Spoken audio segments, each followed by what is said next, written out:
Fai tot pétard Miladiou, autrement dit fais tout péter Miladiou, un slogan choc pour une boisson qui se veut 100% auvergnate, élaborée à base d'arômes dont la recette reste secrète, de sucre produit à la sucrerie de Bourdon à Aulnat et d'eau de la source du Marilou dans le Cantal, au pied du Puy-Marie.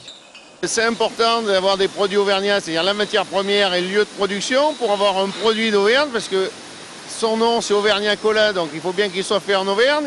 Et surtout, c'est important pour l'activité économique et le développement de la région Auvergne.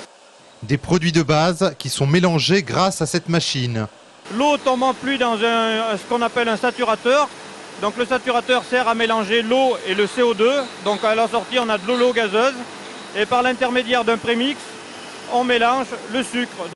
Et pour contenir cette boisson gazeuse, cette société spécialisée dans la fabrication de limonade depuis 1901 a dû trouver un certain type de bouteille en verre. Le gaz, ça se mesure en grammes de CO2 par litre. Et aujourd'hui, toutes les bouteilles disponibles en France ne peuvent pas contenir plus de 6,5 grammes. Et un soda, c'est minimum 7 grammes, voire 7,5 grammes, voire 8,5 grammes comme notre tonique. Nous, aujourd'hui, on a une bouteille qui résiste à plus de 9 grammes. Et cette bouteille, on a été la chercher anciennement en Allemagne de l'Est, dans des verreries qui fabriquaient ce type de bouteille.